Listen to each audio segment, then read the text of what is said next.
Tengo el gusto entonces de darle la palabra a Marlene Canales, quien es abogada.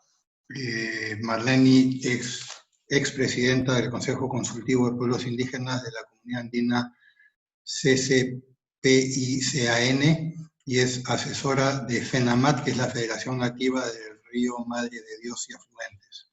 Marlene, el microestudio. Adelante, por favor. Buenos días con cada uno de ustedes. Les decía, agradezco la oportunidad que tengo en este momento de poder hablar un poco sobre la Amazonía y los pueblos indígenas. Y les decía que luego de escuchar todas las exposiciones que se han dado a este momento, en realidad creo, tengo muy poco que decir, pero sin embargo haremos algunos aportes que puedan ayudar en este proceso de análisis y dar algunos criterios que permitan reaccionar frente a esta inminente intención de los gobiernos y las empresas de instalar estos sistemas de información digital. Como también ya lo hicieron mención desde el inicio, el día de hoy en Perú tiene mucha significación por dos hechos que están vinculados a la celebración del Inti Raymi en el mundo, en la cosmovisión andina, se podría decir, que implica el inicio y el nacimiento de un nuevo año. Para el mundo andino, hoy día es como si fuera su 1 de enero, en otras palabras.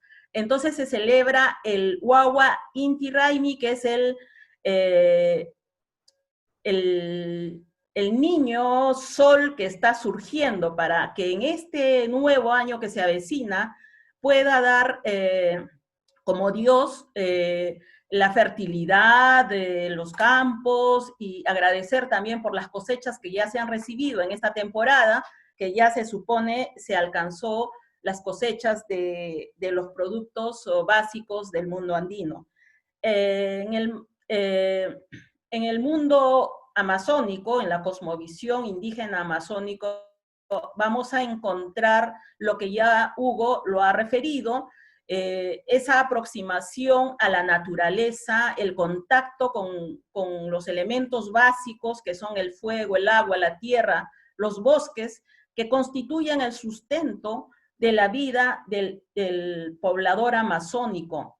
Y creo que esa diferencia de cosmovisión hace posible que podamos entrar en este otro tema que tiene que ver con estas tecnologías modernas y no implica retornar a la era, a la edad de piedra, ¿no? Sino sencillamente que la visión de desarrollo que se tiene desde el mundo de los pueblos indígenas es completamente diferente a la necesidad de aprovechar los recursos, de explotar los recursos ilimitadamente, de tener una vida consumista y de satisfacciones a veces superfluas, sino está vinculada a agradecer los beneficios que se reciben del bosque y recoger lo que es absolutamente necesario para la sobrevivencia del grupo, de la comunidad, de la familia y del pueblo en general. También está vinculado a que en el Perú, por lo menos, y creo que en el mundo, se ha declarado el 22 también como el Día Mundial de la Selva Tropical. En esta fecha generalmente existen pues sendas exposiciones y eventos en relación a ello desde el mundo gubernamental, que obviamente tiene una visión muy particular que en este momento no lo vamos a expresar. Por otro lado, creo que nos ha ayudado esta última exposición que ha realizado Andy con la expertise que tiene y como parte de su profesión en reconocer por qué el Perú está dentro de los 10 países más mega diversos en el mundo. Y creo que en función a ello, nosotros vemos como un peligro el proceso de deforestación en la cual se está dando a pasos agigantados por la promoción de los drivers, como se llaman, ¿no? Esto implica la tala, la agricultura migratoria, la minería ilegal, y últimamente no sabemos las causas de los incendios que se dan, como en Brasil también, que han arrasado con grandes extensiones de tierras, de bosques, instalando productos o monocultivos vinculados a necesidades alimenticias o de palma, que implica combustible, ¿no? Para que funcionen estos drivers. Y esto ha sido más profundizada porque existe una infraestructura vial que se está generando en forma inconsulta en diversas partes de nuestra Amazonía. Una de ellas ha sido frenada por la acción de las organizaciones indígenas, y eso ha permitido que el Estado pueda retroceder y cambiar sus normas a nivel de Perú, por lo menos, ¿no? De identificación de las carreteras que ya estaban validadas prácticamente con una resolución, y ha tenido que realizar algunos cambios, ¿no? Es la lucha de las organizaciones y de los pueblos que ha permitido que ese cambio se produzca, por ejemplo. Entonces, hemos encontrado el estudio que hace poco, porque también hay otras informaciones de parte gubernamental, pero hay un estudio que ha realizado IBC, lo hemos recogido de la agencia de noticias EFE, en la que habla que los bosques amazónicos que están bajo la administración de los pueblos indígenas pierden menos bosque, se genera menos deforestación en dichos territorios. Por ejemplo, dice que en el Perú se perdió 1.9 millones de hectáreas y que solo de esa cantidad de bosque, solo el 17% se produjo en comunidades. ¿Y por qué? Porque sencillamente se retardó en suma la formalización de su propiedad, es decir, no se les otorgó oportunamente sus títulos y ellos se vieron obligados a entregar a terceros en forma de alquiler, o los indujeron a que los entregaran hasta en forma gratuita esas tierras, que al final pasaron a manos de terceros, reduciéndose el área de las tierras que administran los pueblos indígenas. Entonces, la tarea pendiente en ese sentido para evitar ese proceso es garantizar la propiedad del territorio que evite esa deforestación. Entonces, esta ONG, porque no es el Estado el que ha sacado esta información, es el IBC, que es independiente, que no tiene que ver con la actividad estatal. Ahora, en relación a esa amenaza que se dan por los drivers, incluyamos la implantación o la instalación de las antenas 5G en nuestra Amazonía, vamos a tener el nivel de pérdida de diversidad biológica de la cual gozamos, como lo ha indicado nuestro amigo Andy Mercado, y con la información científica que ha alcanzado. Y ya vemos las reacciones de algunos pueblos y comunidades. Por ejemplo, en los andinos, hace muy poco, en Huancavelica, en una comunidad de Acobamba, se opusieron a que realicen el mantenimiento, entre comillas, de repente era la instalación de alguna antena, bueno, de algún dispositivo adicional, porque la antena está allí. Se opusieron a que esos trabajadores realicen ese trabajo, y por eso que director general de Políticas y Regulación en Comunicaciones del Ministerio de Transportes y Comunicaciones de Perú, el señor José Aguilar, tuvo que salir a los medios y explicar que en realidad no existe la instalación de las antenas 5G en nuestro país y que no está vinculada a la actual pandemia, tampoco, es decir, al COVID-19. Entonces, esta entrevista concluyó inclusive en que él manifestaba la necesidad o estaba a disposición de iniciar el diálogo para poder escuchar, decía, y absolver las inquietudes que se tengan sobre lo que implica el servicio que actualmente existe en nuestro país y que definitivamente no es la 5G.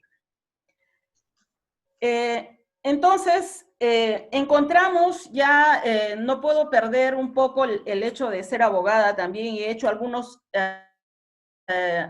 indagaciones y he encontrado que existe un informe 089-2019 del MTC, en el cual ya están entregando, se opina para que se entregue a Proinversión la convocatoria, un concurso público para que pueda ingresarse ya a la banda de 2.3 gigahercios en nuestro país. Y eso tiene que ver mucho porque después de este documento técnico, que obviamente no se ha obtenido en forma oficial, es en forma extraoficial, pero seguro podríamos hacer el requerimiento correspondiente vía transparencia. Encontramos que la viceministra de Comunicaciones en el evento FutureCom ha anunciado que el Perú impulsará el desarrollo de la 5G. Ya con los estudios que ha expresado Hugo, también nuestras expositoras como Karina, Teresa, Hugo, Andy, encontramos que definitivamente nos quedaría hacer algunas recomendaciones porque ya la posición está bastante clara en relación a estos temas. A mi parecer que podríamos empezar solicitando vía transparencia y no solo para Perú, creo que en todas las instancias. Lo primero es que debemos saber si existe ya la autorización para la instalación de esas antenas, si ya se instalaron o cuáles son los estudios. Entonces, lo primero que creo que deberíamos generar es espacios de debate. Y para ello requerimos información básica. Una de las informaciones es qué estudios tienen nuestros gobiernos respecto al uso de las anteriores tecnologías de las generaciones, ya esta, la 2, la 3, la 4G y más, para poder tener una información cierta de a qué terreno estamos entrando, ¿no? Entonces, en segundo lugar, solicitar el plan nacional. Hay un plan nacional de atribución de frecuencias que funciona, que ha sido emitido por una comisión multisectorial de este plan.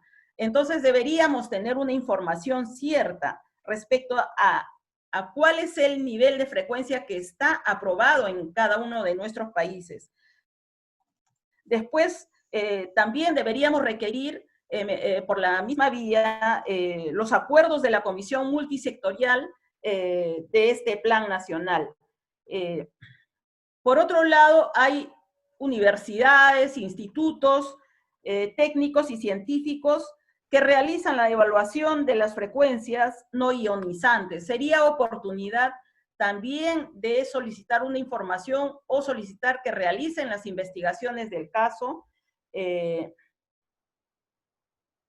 para poder tener certeza de qué estamos hablando. En este momento no sabemos qué implicancias trae como consecuencias, salvo los estudios que han hecho referencia, pero las personas y funcionarios en este momento dirían, sí, necesito más velocidad para que funcione más rápido qué sé yo, el video que quiero ver, las comunicaciones que quiero desarrollar, ahora que todo se hace trabajo remoto, aulas virtuales, estamos en aislamiento, entonces pareciera que se genera la oportunidad perfecta para poder instalar este tipo de tecnología en cada uno de nuestros países.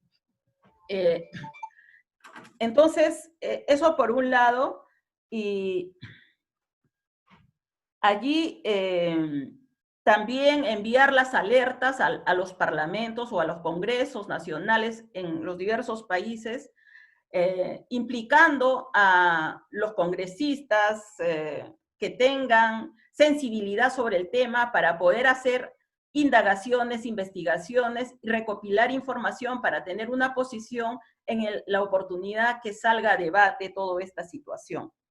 Por otro lado, si ya se tiene un estudio y ellos dicen que es inocuo, entonces exigir que se haga la difusión de las implicancias, ¿no? De esta tecnología 5G, la difusión de sus beneficios, los posibles riesgos de la instalación de esta tecnología. Debería promoverse las audiencias públicas formales, y en el caso de la Amazonía, obviamente, tendría que generarse un proceso de consulta previa, libre e informada, conforme establece el convenio 169 de la OIT. Entonces, estamos ante una situación incierta y completamente de acuerdo que tenga que usarse los principios precautorios en este caso, y dadas las circunstancias que ya nos está demostrando la actual pandemia, el remover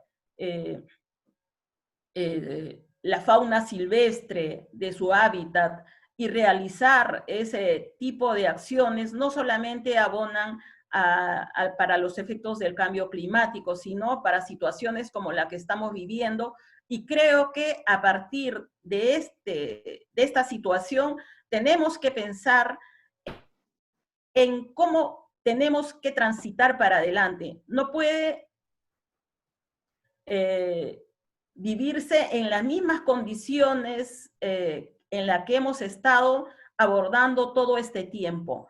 Y las afectaciones siempre vamos a tener la mayor cantidad de población, y por eso es importante que podamos estar alertas e inclusive solicitar información de esta Comisión Internacional sobre Protección de la Radiación No Ionizante.